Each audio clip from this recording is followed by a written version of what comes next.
Thank you for making Locked On Yankees your first listen every day. We're free and available on all platforms. Today's show, Walk-Off Wednesday. We have a game to look back on. And it was suggested by someone. Someone actually responded to the tweet asking for a suggestion, and this is the game we're going to talk about. Plus, the owners and players met yesterday, and it was heated. That's not a good sign. Next, Locked On Yankees.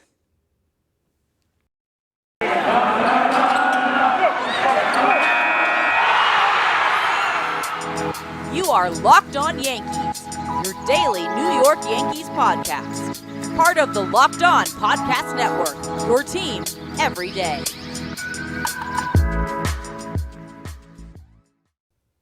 Greetings, everyone.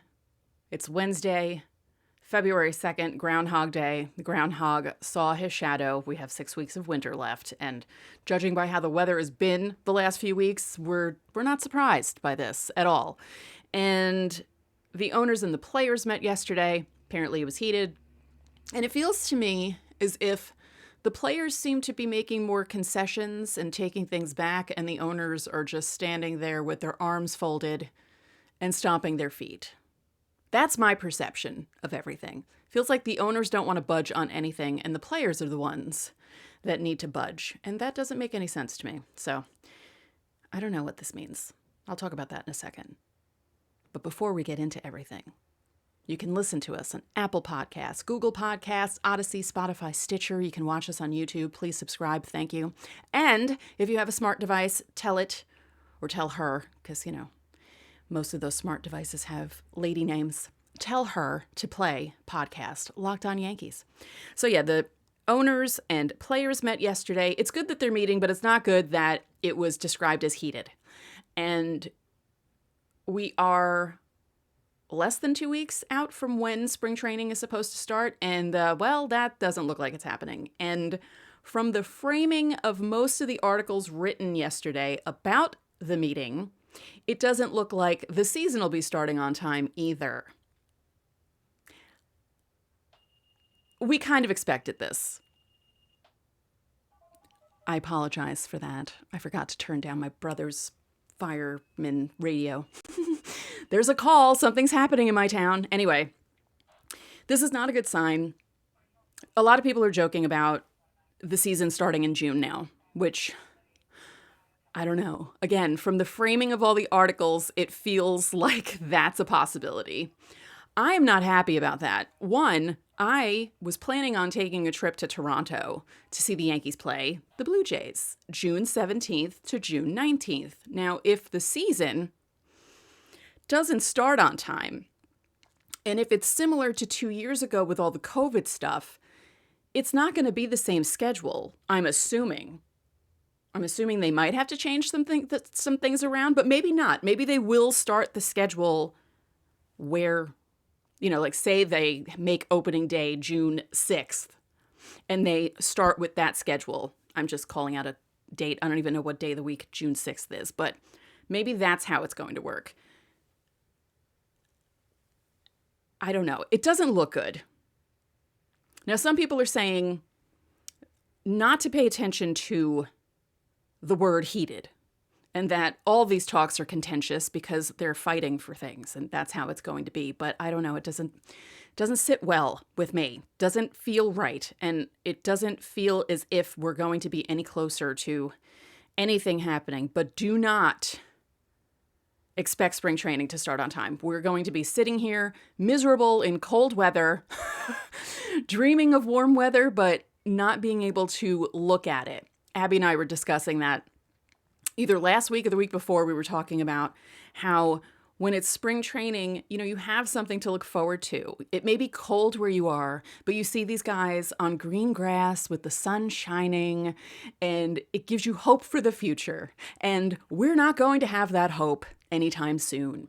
It's possible that spring training doesn't even start until when the regular season was supposed to start. We might see spring training starting in April. We might see it start in May. Who knows? So yeah, it's not good. I'm not happy about this. This is going to be bad. I'm a pessimist anyway. If you've known me long enough, you know that.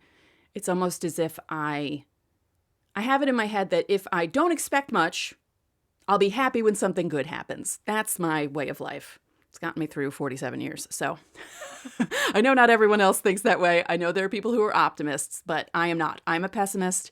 I'm not confident in the players and the owners doing anything soon. So just keep that in mind. And there's other baseball to watch. They're playing baseball down in the Dominican Republic. And I saw Robinson Cano the other night. I believe he got the game-winning hit. And his hair looks interesting. He has braids and very strange facial hair. But he always did that. You would see pictures of Cano in the winter when he was a Yankee because, as soon as the season ends, anyone who's on the Yankees grows out their facial hair if they can grow out their facial hair. I know some men can't. I know that I probably can grow facial hair better than some guys because I'm Greek and Italian.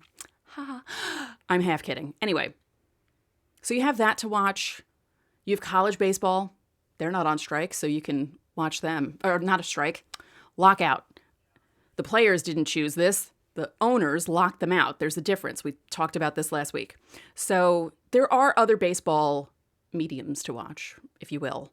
But Major League Baseball is not coming back anytime soon. That's my point. So I said it was Walk-Off Wednesday. We have a good game. And it's funny that they picked this game. My boys at the Bronx Beat Podcast tweeted the Locked On Yankees account and suggested this game. So we're going to be looking back at August 7th, 2009. I almost said August 9th, 2007. That wasn't a noteworthy game as far as I remember. August 7th, 2009, Yankees Red Sox, the Saturday game of a 4-game series. And if you remember 2009, you know which game I'm talking about because it's Walk-Off Wednesday. And if you remember that series, you remember what happened in that game. But we're going to go through it anyway because it'll be fun. So the Yankees had won the first 2 games of the series. It was at Yankee Stadium. They went on to sweep that series. I was at game 4 on Sunday night ESPN game. Always talk about it. Damon and Tex go back to back. Tex runs with the bat in his hand. If you're not watching me on YouTube, I have my hand raised in the air like Tex did because he had his bat raised until he got to first base, or just about.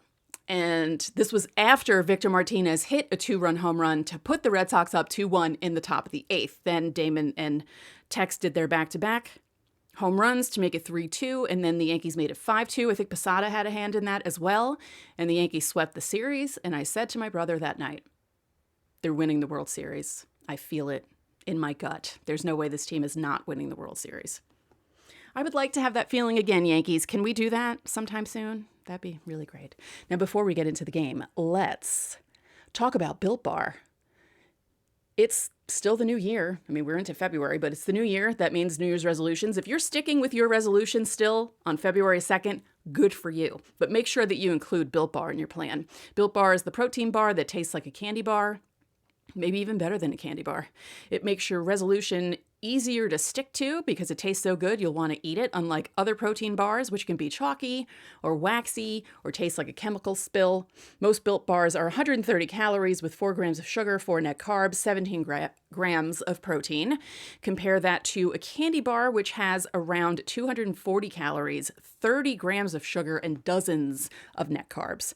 Even if you're not a huge fan of working out, you can at least eat something that tastes good and is good for you. That way, when you enjoy a delicious Built Bar, you can almost count it as a workout.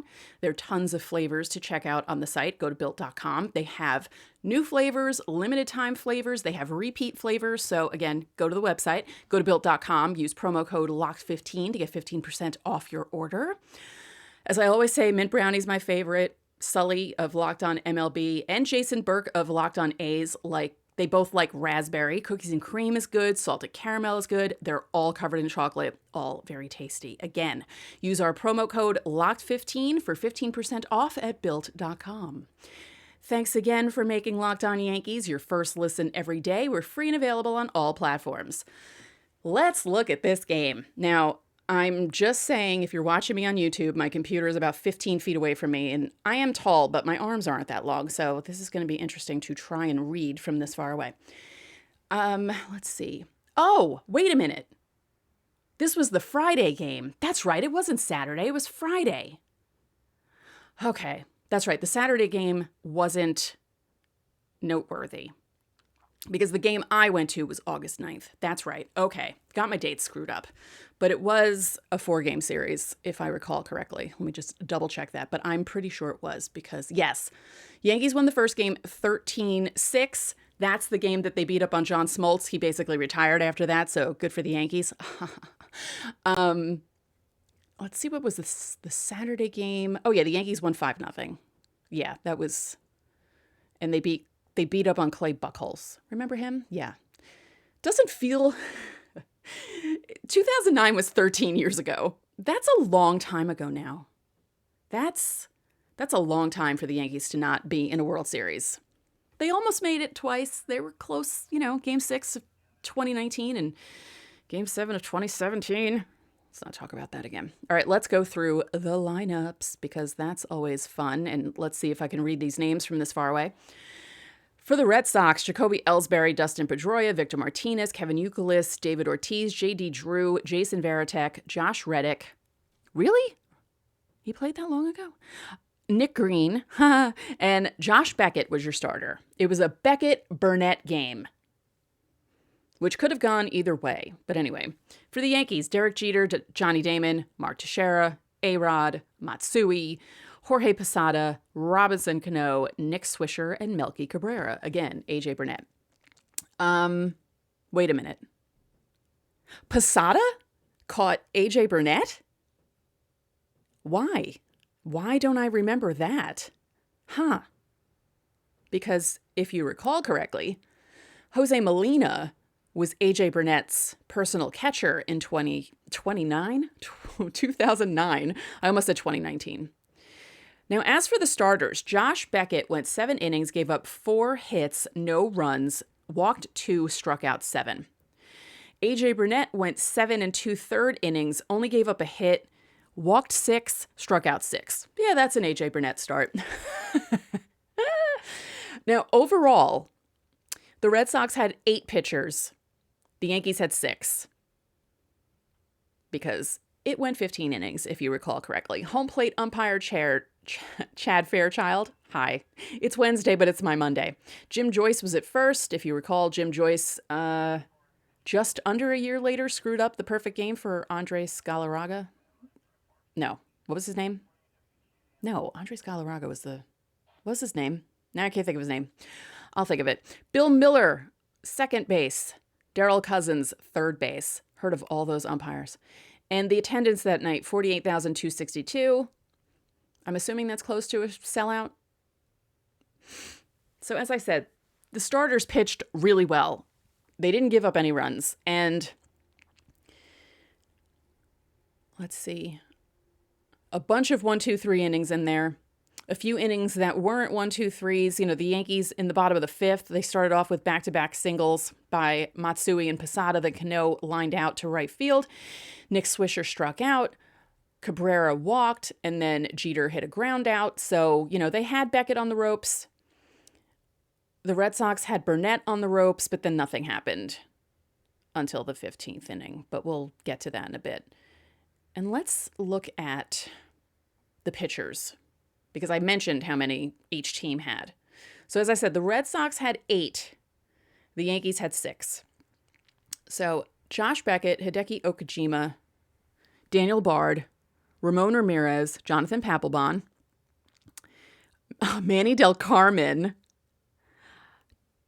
Takashi Sato, and Junichi Tozawa. He's the one who got the loss. He's the one that gave up the walk-off to the hero of 2009. I know everyone can't stand the fact that he's the hero of 2009, but he is. Alex Rodriguez, we'll get to that in a bit. Phil Hughes pitched after Burnett, Mo, Alfredo Aceves, Brian Bruni, Phil Koch ended up getting the win. Remember all those names? Remember 2009? All those guys that pitched for the Yankees? Wow. Yeah, Phil Koch. Those were the early days of Twitter. Twitter started in 2006, but people really started joining late 2007, 2008 into 2009. I joined late 2008. My first full season as a Yankee fan on Twitter was 2009, which was a lot of fun. Met a lot of people that I'm still friends with all these years later. We used to meet up at games at the new stadium during that season. We even had meetups outside of the stadium at bars in Manhattan. It was just that was a fun year. And whenever Phil Koch came into a game, there's a meme of a cat with goggles on and it said, "Let's do Coke." I know, horrible, but I would always put that up on Twitter whenever Phil Koch came into a game. So that's, yeah. The early days of Twitter, when Twitter wasn't a cesspool, when Twitter was actually fun and not so, I don't know, nasty. There were some people who were nasty, but now it feels like Twitter is overrun with nasty people. Twitter used to be fun. I swear it was. So anyway, let's go back to this. Now, as I said, there were a few 1, 2, 3 innings. There were a few innings where, let's see, like Burnett walked 6. So, he started the top of the 6th with a walk. And then Ellsbury reached on catcher's interference. Do you remember when Ellsbury was a Yankee, how many times he reached on catcher's interference? How did he get away with that all the time? Dustin Pedroia had a fly out to left. Victor Martinez had a pop fly to second. And then Kevin Youkilis struck out looking. That was the top of the 6th. So 2 were left on base for the Red Sox. They didn't score. Josh Beckett went 1, 2, 3 in the bottom of the 6th. Burnett went 1, 2, 3 in the top of the 7th. Beckett went 1, 2, 3 in the bottom of the 7th. Well, no. Yes, technically, because he gave up a single to Matsui. Posada struck out looking, Cano hit into a double play. And let's see here. Yeah, the top of the 8th, again, he got 2 outs, Burnett, and then he walked Ellsbury, and then Girardi brought in Phil Hughes to replace Burnett. And then Pedroia is up, Ellsbury steals second, and then Pedroia flies out. Then Hideki Okajima came in the bottom of the 8th, pitched a 1, 2, 3 inning. Mo comes in the top of the 9th. He gives up a single to David Ortiz, but it was surrounded by a strikeout swinging, a strikeout looking, and a line out. Now, the Yankees had something going in the bottom of the 9th. They had A-Rod and Matsui on 2nd and 3rd, while Jorge Posada was up against Daniel Bard. He balked, which advanced A-Rod to 3rd and Matsui to 2nd, and then Posada struck out swinging. And we will get into those extra innings because this was a 15-inning game and it was frustrating to watch. I was cat sitting for my friends Matt and Sarah for that week. And I remember sitting on their memory foam bed because back then memory foam beds weren't very common. And I slept on that bed all week. It was king size. I could have slept horizontally. I almost did. I slept diagonally on the bed because it was so comfortable. But I can recall sitting in their room, watching their giant TV in 2009 and getting frustrated by the Yankees not being able to win the game in a timely manner. And I was afraid that the Red Sox were going to, but they didn't. So before we get into the rest of the game, there may be less football being played, but betonline.net has way more stuff to bet on this playoff season. From scores, totals, player performance props, to where the next fired coach is going to land, BetOnline is the #1 spot for all things NFL betting in 2022. And it's not just football. BetOnline.net has basketball, hockey, boxing, and UFC odds. Their coverage is the best in the business. From sports right down to your favorite Vegas casino games, BetOnline is your #1 wagering destination. BetOnline, the fastest and easiest way to wager on all your favorite sports and play your favorite games. BetOnline, where the game starts. Now, don't forget, subscribe to us on YouTube. We're here. We've been here since, when did we start YouTube? End of July, beginning of August, and I think we've gotten into a groove on YouTube, and I'm still not in my permanent setup. Although this background, I know people keep mentioning the the wrestling belts. They're not mine. I sometimes watch wrestling still. I'll admit, I watched it as a kid. We went to events at Madison Square Garden, saw some interesting things, but I'm not that into wrestling anymore. A lot of people are. I was watching or keeping track on Twitter when the Royal Rumble was happening the other night, and there were people I didn't know watched wrestling were tweeting about it. So the top of the 10th, Sevis comes in to replace Mo. And let's see, 2 quick outs, Varitek and Reddick. Then he walks Chris Woodward. Wow, Chris Woodward. Jacoby Ellsbury hits a single, then Pedroia hits a fly out. So 2 left on, and the Red Sox don't do anything. Bottom of the 10th, Ramon Ramirez replaces Bard. Robinson Cano hits a fly out to left. Eric Hinsky pinch hits for Jerry Hairston, who pinch hit for someone. He walks. While Melky Cabrera is up, Ramon Ramirez uncorks a wild pitch, which sends Hinsky to third. Then he grounds out. Hinsky makes it to third. So the Yankees have a runner on third. They can possibly win the game. Then Jonathan Papelbon comes in to replace Ramirez, and he gets Jeter to strike out swinging. It was a 6-pitch at bat, so it wasn't, a 1-2-3, 3-strike, 3-pitch strikeout for Jeter. But it was still frustrating, and I recall that. So Eric Hinsky goes from being a pinch hitter to playing in right field. Sevis has a 1-2-3 inning, gets Martinez to strike out swinging, Youkilis to pop fly to second, deep second. So I guess kind of in between the outfielders and second, and Cano caught it. David Ortiz grounded out to end the inning. Jonathan Papelbon has a 1-2-3 in the bottom of the 11th. Aceves has another 1-2-3 in the bottom of the top of the 12th. Manny Del Carmen comes in to replace Papelbon. Matsui hits a pop fly to third. Posada walks. Cano hits a foul pop fly. Hinsky walks. Cabrera hits a pop fly. Okay, so Del Carmen was making everyone pop fly everywhere. Pop fly to third, pop fly to third, pop fly to second. Top of the 13th, Brian Bruni has a 1-2-3 inning. Bottom of the 13th, right? That was the top. Okay. Sato. He walked Teixeira, but Jeter grounded out. Damon pop flied. A-Rod flied out to left. That's important because he's going to come up in 2 more innings and mercifully, I think it's mercifully end this game. Top of the 14th, Brian Bruni is still in. Victor Martinez hits a fly ball to deep right. Kevin Youkilis hits a single. David Ortiz grounds out. They intentionally walked J.D. Drew to get to Jason Varitek, who grounds out because Jason Varitek was not that good in 2009. Was that the year he was batting .218 and made the All-Star team? Was that a different year? Which year was that? Was that 2008 when Jason Varitek was batting like .218 and he made the All-Star game just because he's Jason Varitek? Yeah. Top of the 15th. Well, let's go bottom of the 14th. Tozawa is in, and he replaced Sato. So Matsui lines out to center. Posada and Cano hit back-to-back singles.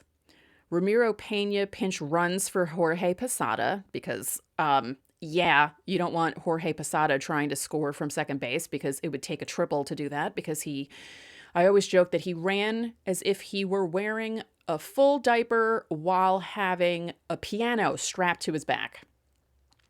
Eric Hinsky hit a line out to deep right. Melky Cabrera struck out swinging. So the Yankees had 2 hits, left 2 on base. This was one of those games that you thought was never going to end. Phil Koch replaces Bruni, has a 1-2-3 inning in the top of the 15th. He gets Reddick to strike out looking. Chris Woodward to fly out to right. Jacoby Ellsbury hits a ground out. Hey, they got Ellsbury out. Top of the 15th, Derek Jeter hits a single to right. Johnny Damon foul bunt pop fly because he liked hitting into pop flies all night. That was to the first base side in foul territory. Mark Teixeira strikes out swinging.